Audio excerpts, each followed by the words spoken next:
Well, hello again and welcome to our afternoon keynote presentation for the Autism at Work Virtual Summit. What an amazing lineup of presentations we've had so far, and one more to close out the day. I'm Matt Ormiston and I have the privilege of being your host for this session. This is a special summit for me. 4 years ago, I gave a keynote presentation as the director of the ANZ Spectrum program, and I talked about a driving motivation being that we needed a different workplace, one that supported and celebrated autistic people. And that was personal for me, being the father of an autistic son. Joshua is 12 at the time I shared his story. He's now 16. And I'm pleased to say our local Coles has recently employed him, and his diligence and commitment to training and work, along with their support, have got him off to a great start. And I wanted to encourage other parents listening today, and those of you who have been sharing the journey of Josh's story with us. Now, before introducing our keynote, we will play a short video from one of our platinum sponsors, DXC Technology.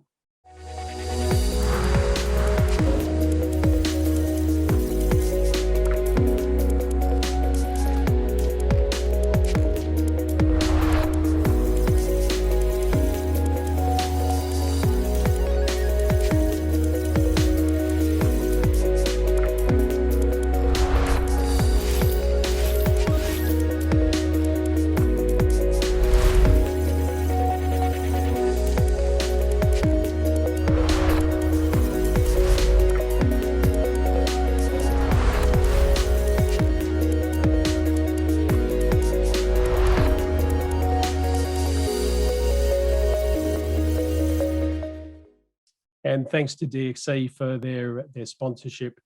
It's my great privilege now to introduce our keynote speaker, Charlotte Valeur, who's coming to us all the way from the other side of the world. Charlotte is an experienced and non-executive director and FTSE chair with board-level experience in initial public offers, mergers and acquisitions, and restructuring. She has board-level experience within construction, infrastructure, renewable energy, private equity, property, finance, investment, debt, and higher education sectors.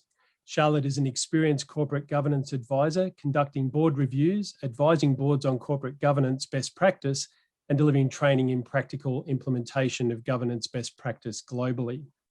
Being autistic, Charlotte also works with neurodiversity to help unlock the talents and strengths of all neurodiverse individuals. She's launched the Institute of Neurodiversity with a group of neurodiverse individuals to give them a voice and agency in the world.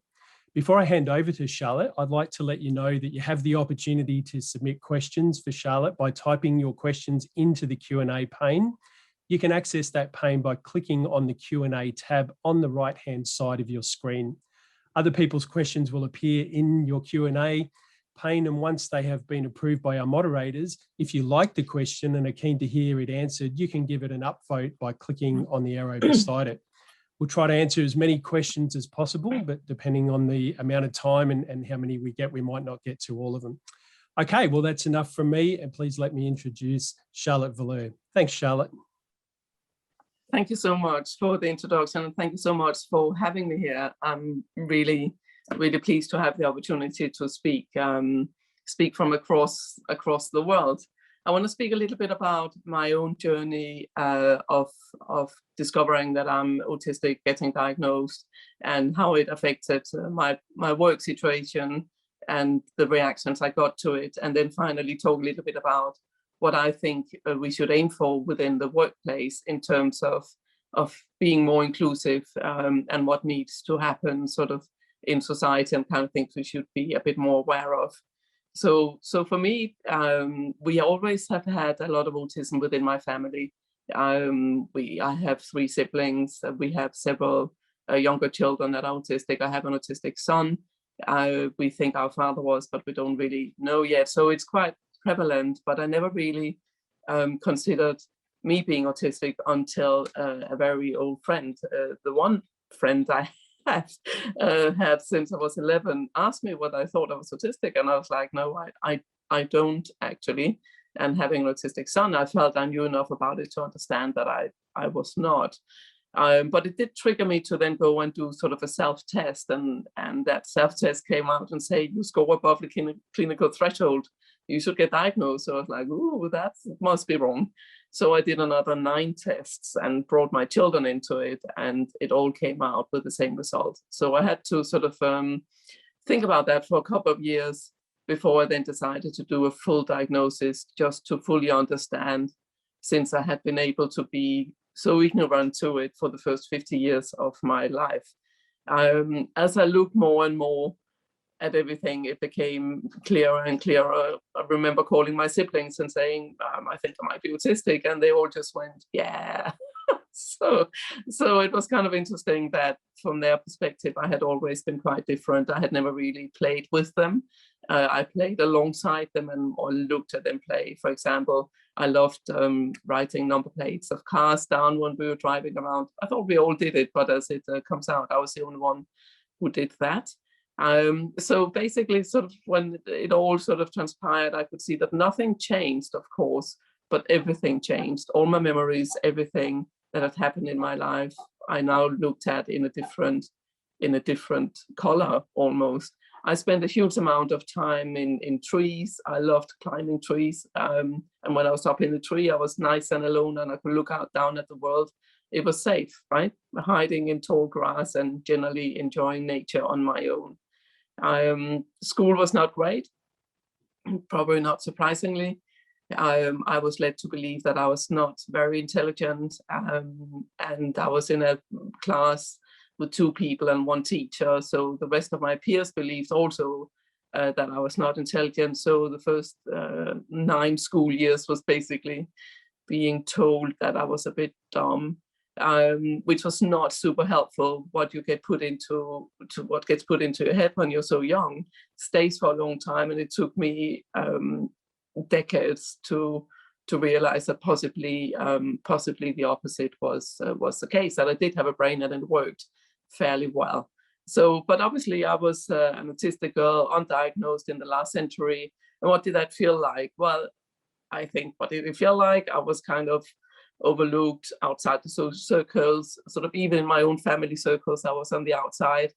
Same as today, basically. Those kind of things hasn't really changed, except now we're diagnosing people a lot more. And that made me think the other day when I was looking at some sort of Twitter streaks with autistic individuals talking about dealing with the masking and dealing with the diagnosis. A couple of people were saying, well, we were diagnosed young because they were younger, and they said we were exposed to ABA training and told that everything we were was not right. So never mind masking, we are also struggling with PTSD from the trauma of going through not as a child being able to be yourself. So in a sense, I escaped that by not being diagnosed, which is kind of weird. But I can see that there's some issues around that with how we are trying to teach us to be something that we fundamentally are not, and how that at a very core level undermines our own, how we hold ourselves. It might train us into behaving in ways that could be more acceptable to certain people in society, but I think from my point of view, society needs trained in accepting all differences and not have such a high level of xenophobia. For me, differences is good. That's how we get challenged and how we grow, right? And I also started thinking, is it actually dangerous for, like, especially girls and women to get diagnosed? Some woman said to me she knew she had been autistic for a long time, but she didn't want to get diagnosed because she was concerned that it could mean social services potentially interfering and taking her children away from her. So obviously there is a bit of a risk on that one, as long as we don't have social services trained enough to be understanding that because you're autistic, it doesn't mean that you can't be a good mother. I hope that I'm a good mother of the 3 children I have, who are now 17, 20, and 22. They seem okay, but I'm sure I will know everything about everything I did wrong from them over the next 10 years. And also I was thinking, what happens to autistic people when we grow old? Where are we? Are we like today? Society seems to think we're nowhere. I mean, we are obviously everywhere. And I saw some studies from the US where they had looked at sort of closed institutions for old people, and 40% of the people there that they did in the research were autistic and effectively heavily sedated or in straitjackets because they were misunderstood. And I'm thinking, when I go older, maybe all my sensitivities will get even more and my autistic traits will come out stronger, and that wouldn't be understood well. So I was hoping that having a diagnosis could to a degree protect me from old people's abuse, if you want. So that's for me to think about. And then I looked at the whole society, and the more I looked at it, the worse it became. I mean, let's talk about curing autism. I mean, what are we going to change our brains, or does it mean we are cured when we behave more like neurotypicals? And why is that? Why are we so obsessed with this, with not letting people be who they are? Or even worse, looking into genetics to eliminate us. Should I have been aborted before I was born because I was obviously stupid, as they told me? So maybe that would have been better. But actually, as time went by, very much things turned out to be very much different. I think Temple Grandin experienced similar things in that when she was very young, they didn't understand, but turned out to be someone who could bring something significant to society. I think we are better off with her than without her, potentially. So I think, how do we get affected by society? From my point of view, I look at the sort of social model of disability. I don't feel that me as a person is disabled. I don't identify as disabled. Not that I have any problems around being disabled at all, but I also don't identify with being Black, because I'm not. So I think it's just, we need to consider very closely how we look at it. I do feel barriers and being disenabled by society. So the social model of disability is what I go by, because I think that's what most of us actually suffer from, how we get treated. And that's how we get more anxious, have panic attacks, get suppressed. It's society's reaction to us as opposed to us in our own right. I mean, if you turn it around and think, for example, how would a world suited to neurodiverse people work for neurotypicals?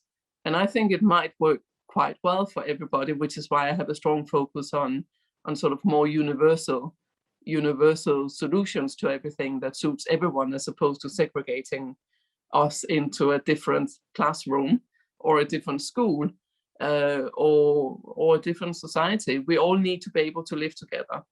So one of the things that I always found sort of a bit hard was this about authorities and respect. For me, respect as human beings goes over and above respect for titles. My father always told me that we have respect for everybody, and if there is a homeless person in the street, we will also have respect for that person, because we don't know the trouble that person has gone through to end up in such a difficult situation. But authority in itself, just because people demand it, in a sense, for me, that isn't really working. I can't have respect for someone who has a title if they are not worthy of my respect. And that can be difficult in school, because teachers have authority and want respect, but maybe they don't always deserve it from an autistic point of view. And that makes it often difficult for all autistic people. Like, rights and wrongs are quite difficult, especially when it's not adhered to. Unfair treatments I found incredibly difficult always. So I've, after some years, had some pressure from different groups to say, could I go public at a stage when I had a platform through my work that meant that it could have some wider impact, positive impact, hopefully. I had to think about it for years, because going public, as everybody understands, when we're talking about disclosing, was quite scary. There were lots of risks with it. I'm a single mom with 3 kids. I'm paying for their education, and going public could potentially take me out of the work I do, which is being a professional director and working in governance. People might, through their own biases, feel that if you're autistic, you can't do these kind of things very well. And therefore I was quite concerned with it. But in the end, I felt the pressure, and internal pressure, to actually speak up, to influence for change for my children, my grandchildren, and all autistic children, especially because it's when we are children we really get influenced for life, and we need to ensure that our neurodiverse children get treated in a way that makes it possible for them to prosper as human beings in the world. So some of the reactions I got was that people simply didn't believe that I was autistic. Several people said, "You don't look autistic," to which I said, so tell me what autistic looks like, to which they never had an answer, interestingly, but it certainly apparently wasn't what I looked like. And some people said to me, "Oh, but you're not autistic, you have empathy." And I was like, okay, can we talk about autistic and empathy? It's been disproven that we don't have empathy, or we have less of it. In fact, it's a question of double empathy. It might be a different way, but there's certainly plenty of it, more than what I would usually see. And other people even said, "But you're successful, so you can't be." It's like, if you're autistic, you're entry level, you're someone who's not successful. The whole bias in society, it's all of that. I used to work in dealing rooms. I was loving it. We were like 2 women and 300 men. Maybe I loved it because we were all the same, right? I mean, in finance, there's some research showing there's a very high amount of neurodiverse people within dealing rooms, for example. I've worked with hedge fund managers. I have to say they're successful because their minds work differently in a more focused way. And for me, I think that's similar to that. I was talking to an old lady recently, last week actually, and I said, "Well, actually, I'm autistic, and my son is as well." And she said, "Oh, I'm so sorry." I said, no, it's okay, actually. And she said again, "Oh, I'm so sorry." I said, "No, listen, it has actually helped me in my career in this." And she said for the 3rd time, "I'm so sorry." And I'm thinking, she's really not trying to in any way upset me, but it is upsetting because I didn't want her to feel sorry for me. That wasn't why I was saying it. It was just an explanation to why I might come across differently or be more direct in this. But I just kept getting this, "I'm so sorry," coming back to me, and I know that I'm not the only one experiencing these kind of things. So autism at work for me, I would definitely say that being autistic made my career.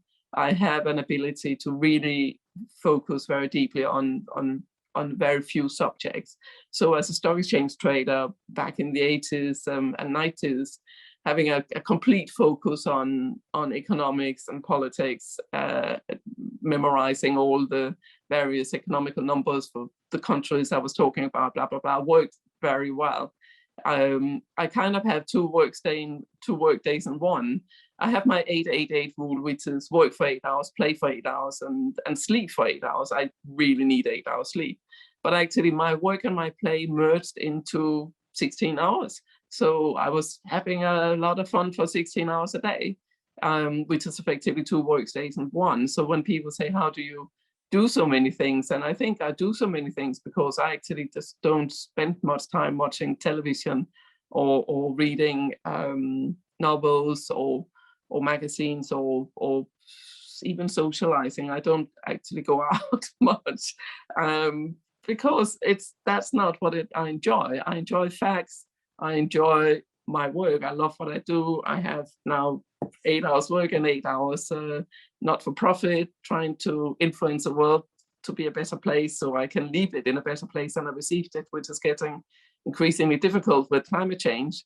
But yeah, things really did shift when I started work. I had progress. I was acknowledged. I kept getting offered better positions. I had high performance. I loved it. I loved work. I still love work.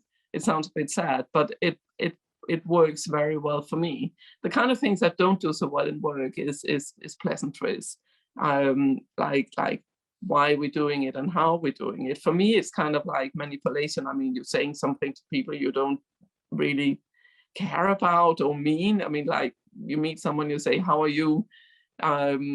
But you don't really want to hear the answer to it. For me, what is that all about? When there's no logical sense to it, I struggle embracing it. So dealing rooms work really well. I mean, it's, everybody was in each other's face, and for some probably they hate it. For me, it would say things straight. Everybody knew where we are. Boardrooms, however, that I started being in 15 years ago was a learning curve. There's a code of conduct in the boardrooms that I didn't understand. And simply being good at what you do wasn't quite enough.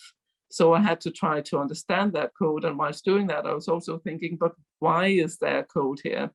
Why do they all behave in the same ways? I was told by a couple of directors, oh, just ask 5 questions in every board meeting. Doesn't matter if you know the answer to the questions, just ask them. And I thought, what? Well, how does that work? And after 5 years, I thought, you know what, I'm not cut out to be a director. And I was looking to just shift out of it again. And then I thought, you know what, no, we need to change the boardrooms because it's wrong. It's wrong that you ask questions you already know the answer to, just to, what is it, play a game, or to do something that people have somehow decided between them is the right thing to do. So I stayed in and started working on influencing for more diversity in the boardroom. I think it's still really needed. And I think it's a leader level, we should be able to set the tone from the top and have a bigger impact on what is right and what is wrong. It's a very key point for me because it feeds down through organizations. The problem, of course, is that the world loses diverse talent in schools even before we've reached the workplace, right? Today we're talking about workplace innovation. Innovation is king today, right?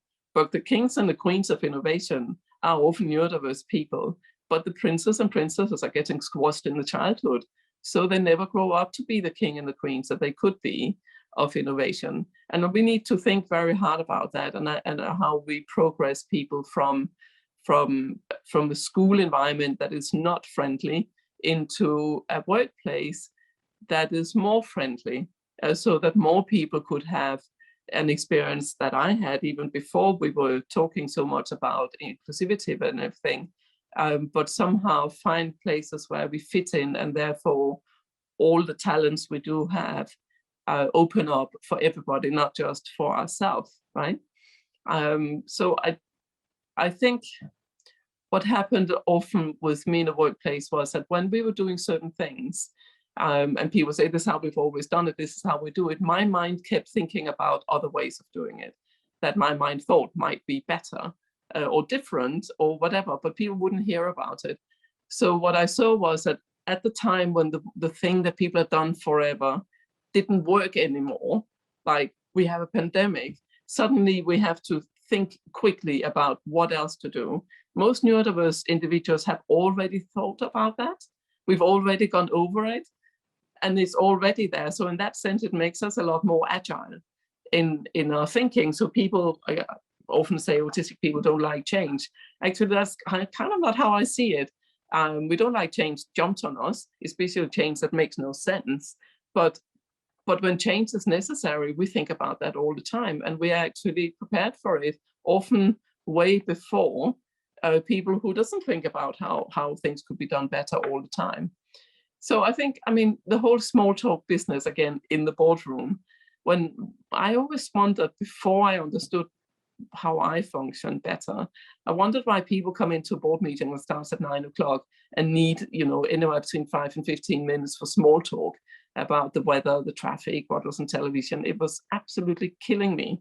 So the boards I was a chair of, I could always say, it's 9 o'clock, meeting starts now. And what I then noticed was that people were just not ready to start because they needed that like lead into the meeting by talking just stuff, right? That is not the business we're there to do. When I got diagnosed and thought through everything over some years, I understood that obviously I have to also accept that is necessary for people that are different to me, and therefore I need to allow it. And I think we need a bit of this two-way understanding of each other and then allow things to be slightly differently. Very interestingly, I was introduced to a book just a couple of days ago called 48 Laws of Power, written by a chap called Robert Greene. Apparently it's been banned from some US prisons because effectively it covers basic understanding of social and power dynamics. It's a collection of guidelines that show how you gain power and influence in any situation or environment that you find yourself in, but basically through manipulation, right?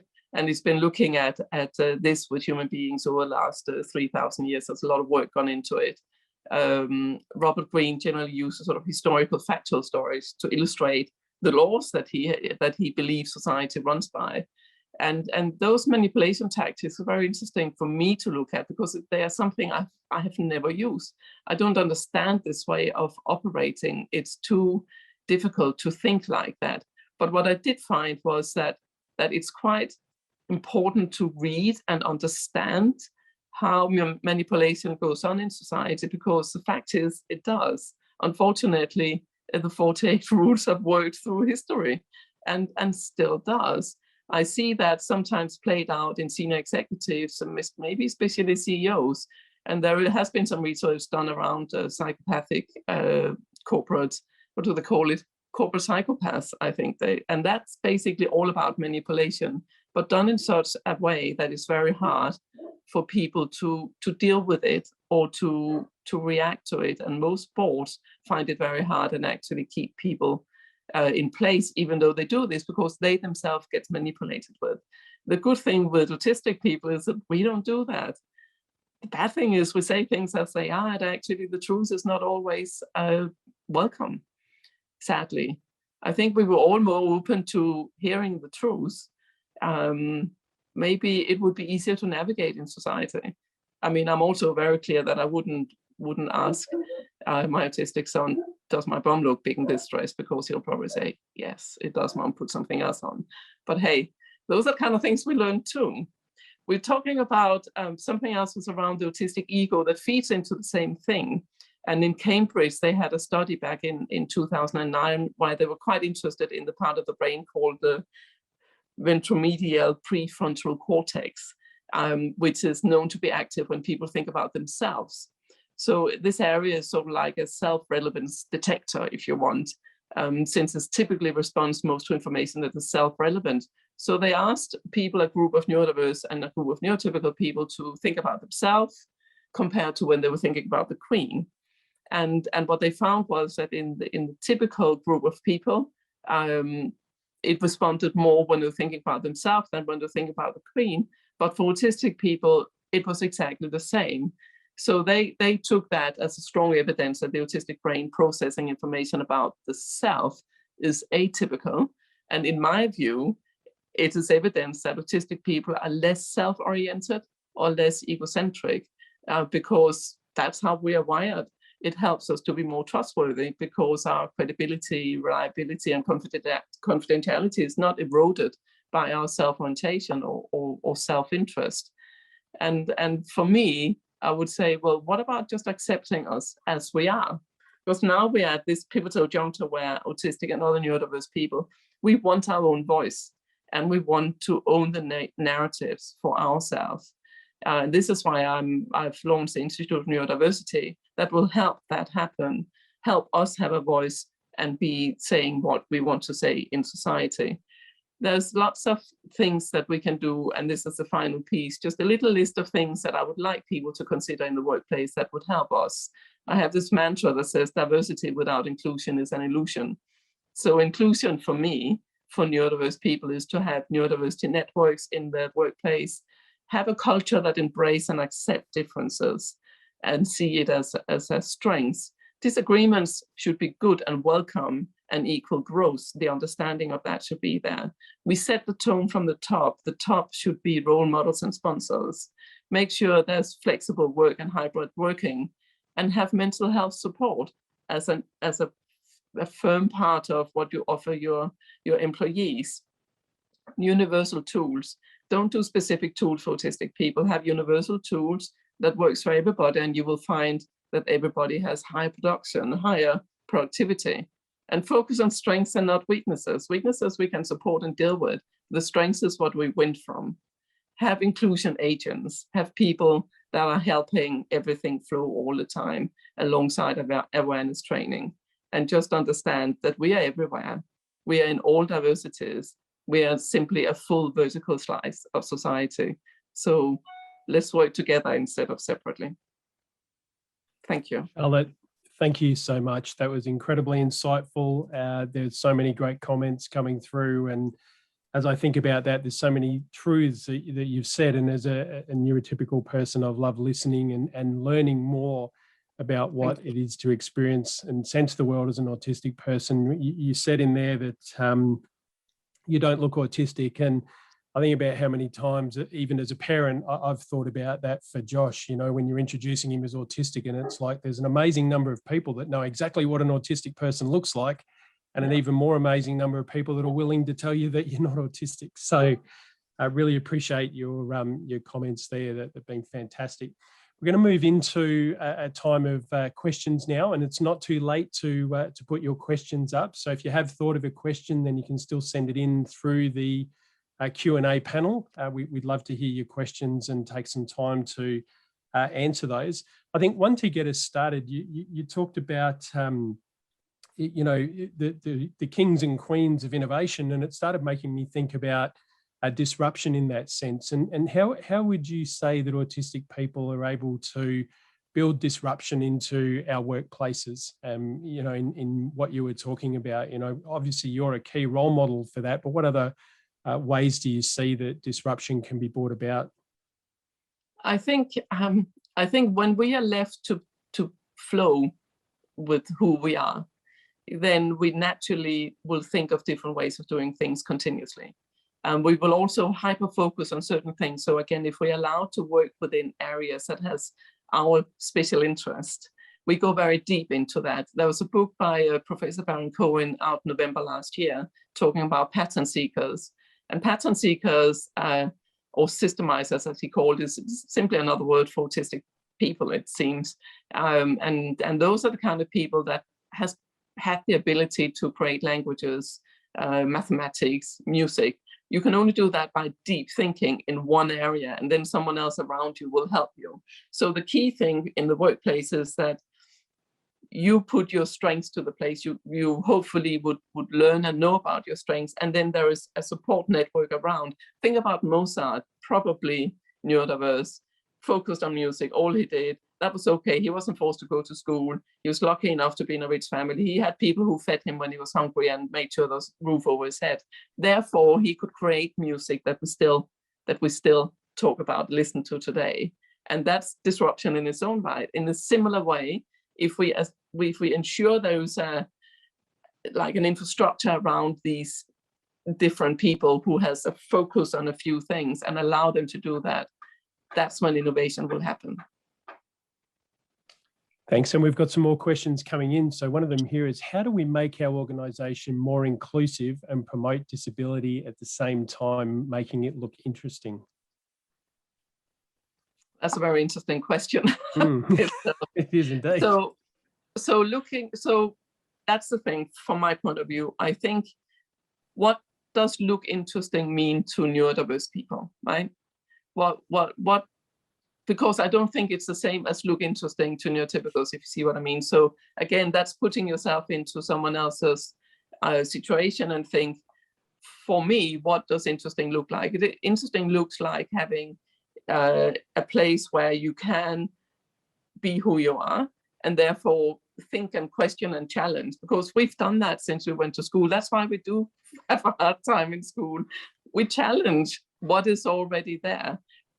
And in an organization who publicly are saying we like to be challenged would be interesting for me, because I like that. I like that people are not as afraid of disagreements, right? I'm a mediator as well, to make people agree when there are disagreements. And it's super interesting when you see these disagreements become agreements and everybody has learned. So how do you show that? It's hard. It's in the culture, and how do you talk about that? I think that's where, if you want to ensure neurodiverse people are finding it interesting, it's a place where one can be yourself, but where challenges are welcomed and encouraged. Yeah, it's a good point. And I think, I think about Josh like that, and that you mentioned before that the question you asked your son is a similar sort of thing. And one of the challenges we found is that if people at school weren't doing what the rules were, that Josh would go and out them to to the teacher. And so teaching him how all of that works in a neurotypical world, was quite interesting. Another question coming in here. So you're clearly a role model in terms of all of the things that you do, and you have an incredibly impressive career history in terms of what I just read out. And one of the things that in that is, how would you go about the people that are aspiring into those senior roles? How would you, what tips would you give them around how they adapt into that, I guess, in the way of getting into that role, but then changing it into something that is more neurodiverse? For me, I think understand how the neurotypical world works. So when we are children, that understanding isn't really taught us. I would like to have courses like they said, understanding neurotypicals, as opposed, because it's like two different ways of socializing. So I'm very happy with parallel play, even today. I mean, I love having someone around, but I don't need to talk to them, right? I'm very happy sitting in a room and we're there together and I feel it, but we don't have to talk. And that seems to be, oh, that's different. Well, is it so different? What do people do when they go fishing? Isn't that just that? But because it's fishing, it's okay, but it's not okay if you just have someone around. So I think it's just trying to just flow with things makes a really big difference.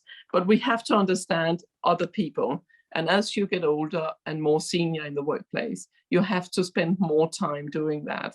And I mean, even understanding manipulation and the kind of laws that has made other people successful. That's why that book, 48 Laws of Power, it's quite scary when you read it, but it's very spot on. And having the understanding that this goes on around you, and how do you deal with that in your neurodiverse way so I deal with it through having very strong values. My values are, I have them on the top line of my LinkedIn page: collaboration, honesty, transparency, and trust. I live by that. Everything I do goes by that. If something around me happens that starts walking on my values, I react to it strongly, because if I lose my values or don't live by them, I lose integrity, and nobody's picking my integrity off, right? So when I think that is the best way to draw people over. Have the values, be aware of your own values and live by them, and make the world around you aware of your values, so that you give them the ability to pick out if you were not following them. You learn from that too. It feels scary at first, but it actually holds you in a really strong way as you sort of roll into that way. Also against the people who likes manipulation, strong values is a real threat sometimes to those people. Yeah, you're sort of going against the tide, aren't you? And you're creating an honesty in a place that sometimes isn't that.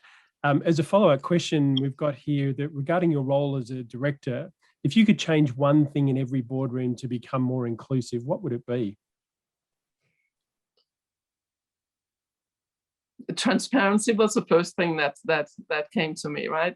When you have full transparency in everything, it breeds honesty, because when you are properly transparent, there is nowhere to hide. And that's a place that I live in quite well. So if we could all be more transparent with who we are and what we do and why we do it, that is the one thing I would love to not have to think about. What that person just said, is that right? Is that wrong? Is that right? Because with transparency comes honesty. So those are the things that I would love to see fully there. But of course, this is also a bit of an insult, because most directors would say, but we are fully honest and transparent. It's just not what I'm seeing, right? Yeah. Another question that's come in is, I'm a woman with autism and have a son with autism. Have you found this helps you understand your son better? I sometimes clash with my son. Maybe we're a little bit too alike. I have had major clashes with my son. He's as strong-minded as I am with things. He's 22 now. He's doing well, but it has been a journey, and he would say so too. On one hand, yes, I always understood him intuitively better since he was born. He was different from when he was born, but he was my firstborn, so I didn't know what that difference was all about. And he didn't get diagnosed until he was 15. And then it took him some 5 years to embrace that himself. And then I became diagnosed. Maybe that made it easier for him. I think it sort of did that we are now together on it. But yeah, on one hand, I understand him a lot better. On the other hand, I have bigger clashes with him than my two other children. So I think it goes hand in hand. Again, try to be the parent and be the wiser person and be the one who steps back from the clash and allow the younger person to grow and understand. And the more I understood that standing back, the more my son seemed to also stand back and then think, and then come and like apologize when necessary. And I would also apologize when necessary. It's a two-way thing. It doesn't just go from younger to older, right? So I think, again, living in that honesty and also acknowledge when we make mistakes. It's quite important for them to also understand that we're not perfect. They don't have some kind of, something they have to aspire to. We are all just human beings. Yeah, they're wise words, and I pick up in that it's leading by example. It's taking the higher road and taking the moment first and leading by example. That's right, and just love them unconditionally, because that's all they need, right? Yeah, our next question is, what do you think about our schools model where everybody must learn the same thing for 10 years and are made to fit into the same boxes? Do this stifle our children's ability to grow? Yeah, I obviously think it's complete rubbish, right? It is just something we have got to change. It's something that the Institute of Neurodiversity will have some focus on. I have some ideas that I think could work with now where we have technologies such as artificial intelligence, and maybe that should be what teaches children, and we should have much more flexibility in the curriculum, and the teachers will be more like supporters and sponsors and coaches, if you want. Because one teacher with 25, 30 people in children in a room, it's impossible for them to teach at all different levels, but it's not impossible for AI. It's also, so if you have a child, let's say a child is loving rockets, right?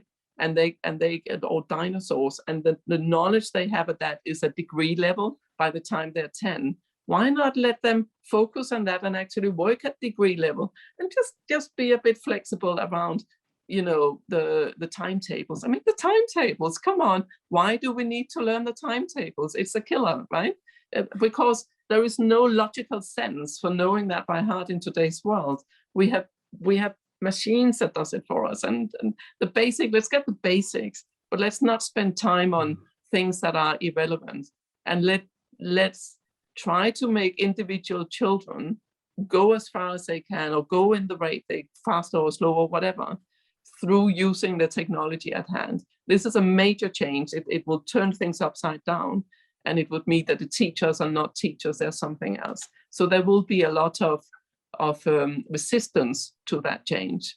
But if we could get just one school to do it and then see what difference it makes, everyone will perform better, because everyone can much more steer. Montessori schooling is a bit like that. That's the way we need to go, in my view. Yeah, and I think it comes back to your point about disruption, in terms of, disrupting the way that we're doing things, challenge the way that we're doing things, and looking at ways that are better. I mean, my experience just with the Spectrum program was that as we did that and we started to look at things from a neurodiverse point of view, the benefits to neurotypical people were incredible as Massive. well. It wasn't a one-way thing. So. No, not at all. Okay, we're getting towards the end of time here, but we have time for two more. So what has been the most challenging example you've encountered interacting with other senior managers? So the last 15 years when I started being in boardrooms, I've been used to challenging things. In Denmark, we actually learned that from school. I think many years ago in Denmark, we decided that, so I'm from Denmark originally, things like the Second World War could have been avoided if we had been challenging authority more. So in schools, we would be taught to challenge teachers, which is the opposite of what you do in the UK, for example. So my children, I brought them up to challenge, but of course in schools that's not well looked at. But actually, if we don't challenge authority, we risk authority overtaking us in the wrong way, maybe through the 48 laws of manipulation, which was exactly what happened during the World Wars, right?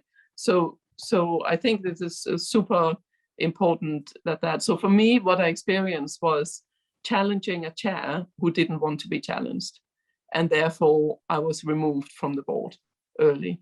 And that was early on, and I thought doesn't work for me. I mean, I wasn't challenging to be difficult. I was challenging in situations with things that needed to happen. And by the way, we all have collective responsibility.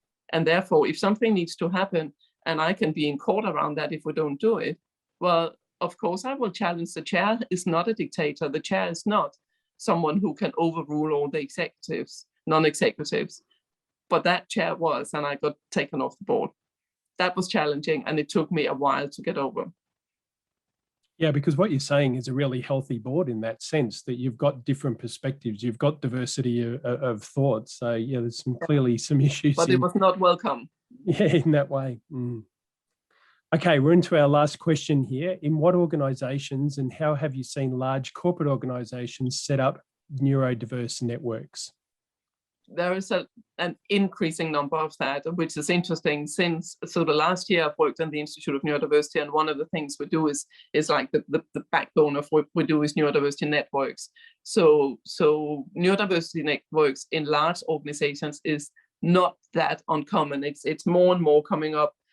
In some, it sits under disability, but when you take the whole neurodiversity spectrum, it's actually bigger numbers than the number of disabled people, which is kind of interesting. I mean, we could be like 30% of the population. It depends on what kind of organization you are. So I'm definitely seeing that it's becoming networks in their own right. And those neurodiversity networks goes across all of the other diversity networks, obviously, because we are present in all of them. But also I encourage organizations to have our allies within it, because what you have is parents like yourself, carers, is that really learn a lot from other adult neurodiverse individuals about that. I mean, I was lucky enough to have an adult neurodiverse young man that I could ask questions about for my son with what is this and what is that. And I can see that that's super helpful. So networks, yes, it's happening. I'd like to see it in organizations more and more. We have toolkit that people can use for that our corporate members can use for that. And then we will support the host to bring in the different subjects that they can talk about. So for example, have a different subject every quarter. If we had these networks as a mesh around the world, can you imagine all of us talking about, say, disclosing, and then bringing it together to some lines of thought that we could publish? That's the thinking that we want to do that as we go along. So those networks are key for your employees, but also think about the networks they have outside of work, like in society, smaller towns, neurodiversity networks, or in smaller social circles. That means we feel less alone and we have somewhere to go for support, and we feel we are part of a community, which is not what I have felt through my life so much. So that's why I like to create that. Well, Charlotte, incredibly inspiring and very insightful. We thank you so much for your time. It's been an absolute delight to listen to you and pleasure to have this conversation. So thank you so much for joining us. That brings us almost to the end of this session and the end of day one of our virtual summit. And I think I'll finish off with just a statement that Charlotte made that someone asked before, and that is, diversity without inclusion is an illusion. And so for those of you didn't get that, there's your chance to write that down and make that the banner of diversity in your organisation.